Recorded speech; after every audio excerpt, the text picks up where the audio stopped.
this morning was sci-fi. You're really going to like this one. Because this is where I want to talk about what's going on now and how the deception that's going to come at the end times, the framework for it, the groundwork is being laid now. You hear this a lot of times in what we came out of, mainstream Christianity, that Hollywood's the devil's playground. It's Satan's media outlet. Well, that's very true in the sense that we are being conditioned to accept something that's coming. If you look at the type of movies that are the most popular, you get into things like the Avengers. What was Thor? Thor was an ancient god, man worshipped as a god. You get into things like one of my favorites, Star Wars. Talk about life outside of planet Earth, where there's an energy field called the Force. There is no God. There's just an energy field that we all can manipulate. Yeah, that's right. And actually telling the backstory of Anakin Skywalker, he had no father. He had a mother, but the Force generated. You know, so you get into that sort of thing. You get into movies like Splice, where it talks about the technology, what was happening when the sons of man and the sons of God manipulated the DNA of humans and created giants, created all sorts of things. And that sort of stuff, there's you got to know where to look for it, but you can go out on the internet and you can find where they're talking about that sort of thing, crossbreeding of human DNA with animal DNA to create all sorts of weird things going on in government labs.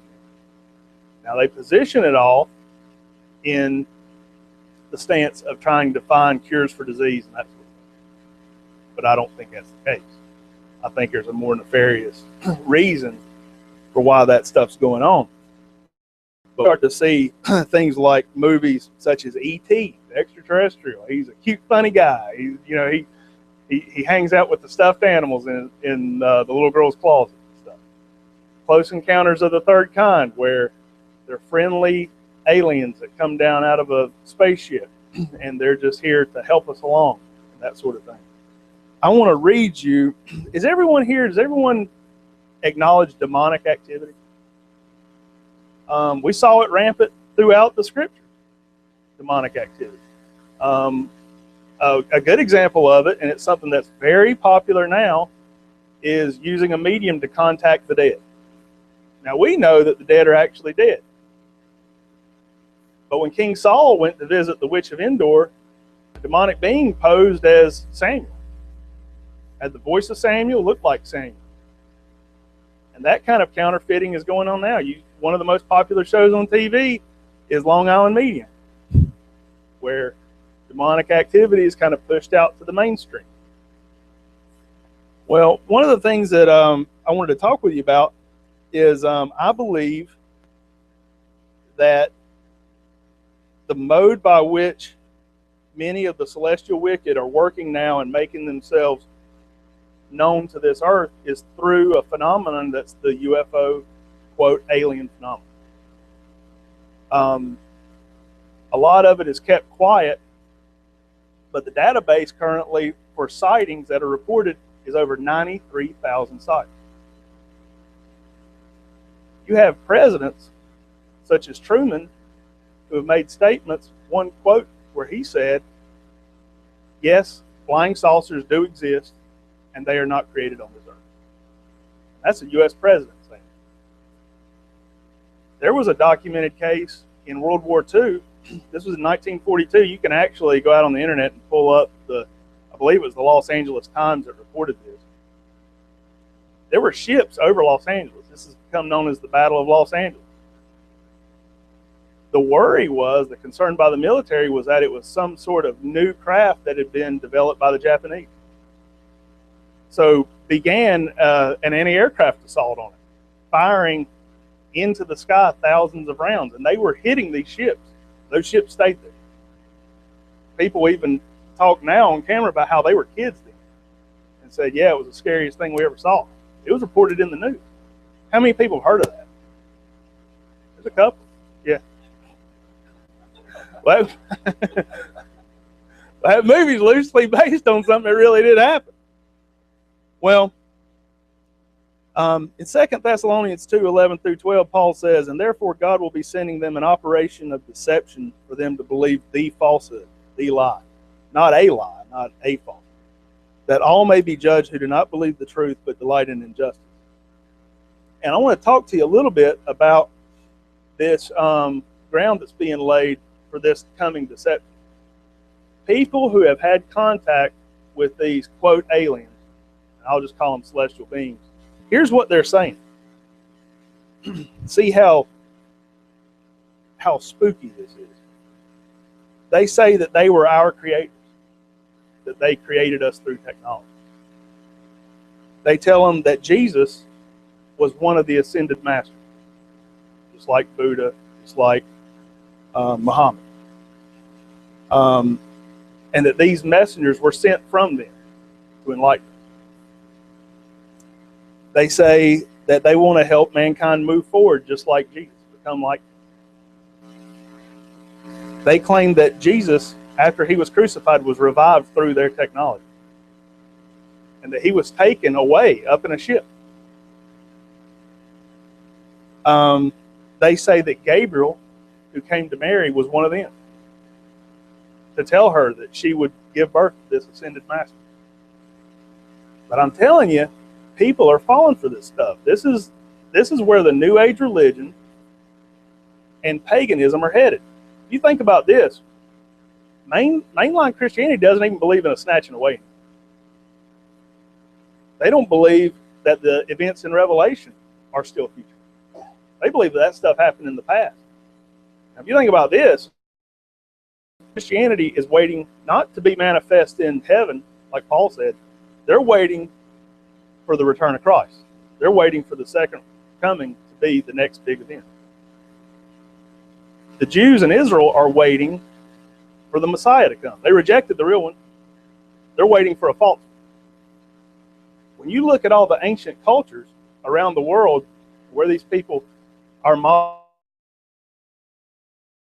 human companions have sprung up, when you go back to their ancient beliefs, they're all waiting for the return of their creator, these gods.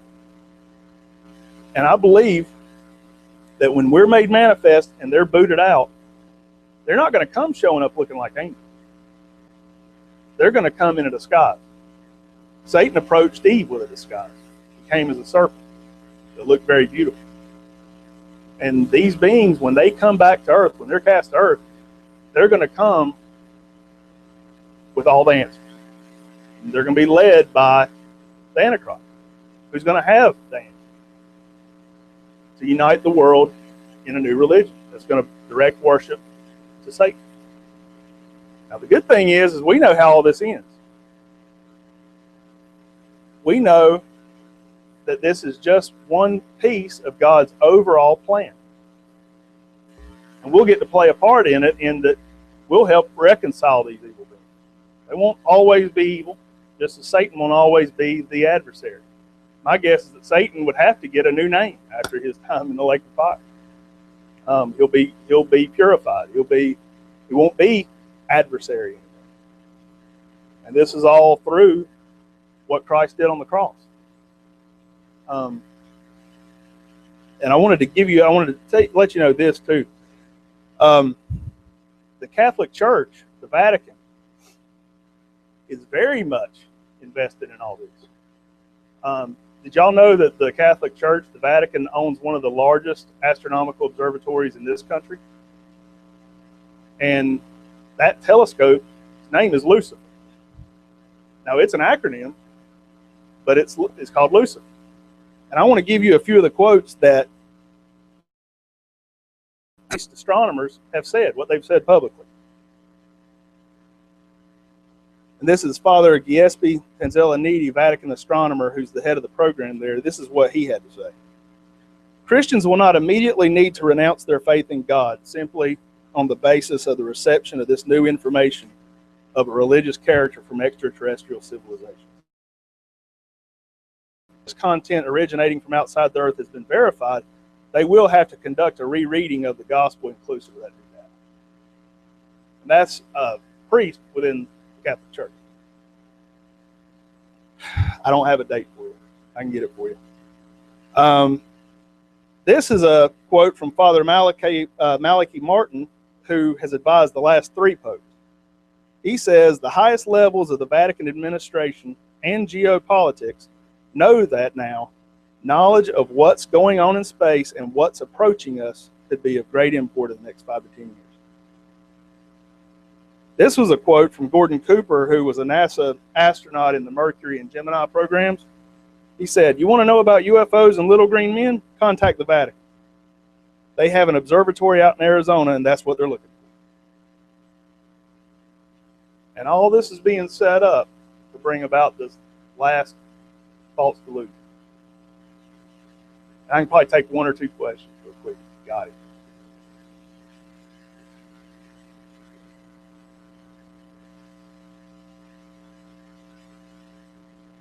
Yeah.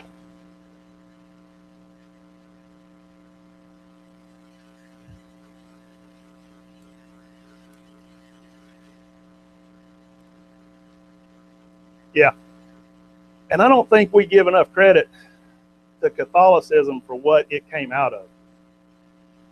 The early church fathers who founded Catholicism, all they did was rework paganism. Venus, they changed that to Mary. Where they used to have statues of Zeus, Apollo, and so forth, they renamed them Paul, Peter, and so forth. Where the actual Sabbath was on Saturday, they made it Sunday in honor of the god Sol Invictus, who was the sun deity. It's all been, you know, the joke everybody always would say when we were in our Baptist and Pentecostal churches, that the only time the pagans come to church is on Easter and Christmas. Well, it just so happens those are pagan holidays. And that's when the pagans were supposed to come in. So it's working like a charm.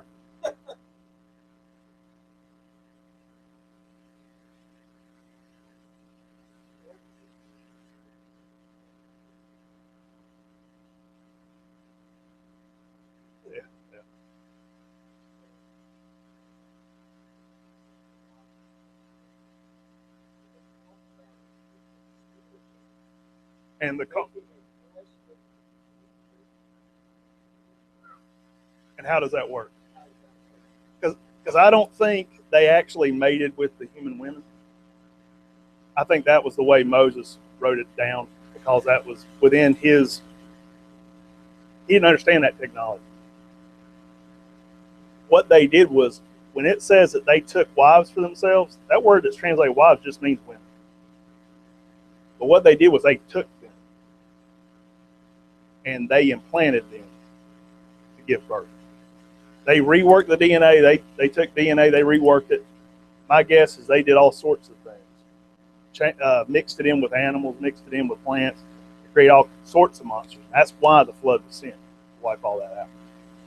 But when I'm not a big proponent of going out to the extra biblical writings, but when you get in, if you look at the book of Enoch, it goes into great detail about that the sons of God sinned against not only man and God, but against the animals. That sort of thing. That's how that happened. But it talks about that the sons of God are who taught men to fashion iron into swords, to use herbs as medicine and that sort of thing. If you think about it, that's only logical, because how many thousands and millions of years of trial and error would it take to come up with, if you mix this herb with this herb, you get this medicine that fixes it? It had to have happened quick.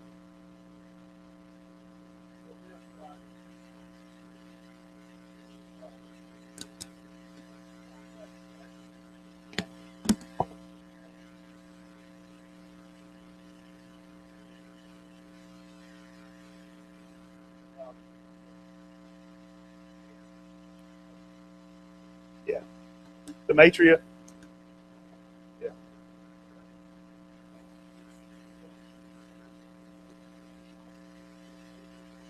Yeah, it's we talk about, if you zoom far enough out, the buck ultimately stops at God's desk. He delegates to others. Well, you've got the principalities that are in charge of nations and that sort of thing, and these evil principalities. And then you go a little bit further down, zooming further in, and you have what I would call the elite. these that run these mega foundations and stuff like that to gear people and guide them to a certain outcome. Y'all, I've enjoyed it. I wish I could stay longer. Enjoy and really soak up what these men have to talk with you about, and this fellowship with each other. And any, if you want to shoot me an email or anything, especially if you'd like an outline so that you can go back and look at these scriptures and other things, shoot me an email and I'd be glad to send it to you. It'd probably be Monday or Tuesday before I get it sent out to you. But please do that. And I've enjoyed seeing all y'all and meeting some of you for the first time. With some people, putting a face to a picture I see on Facebook or something. But thank you.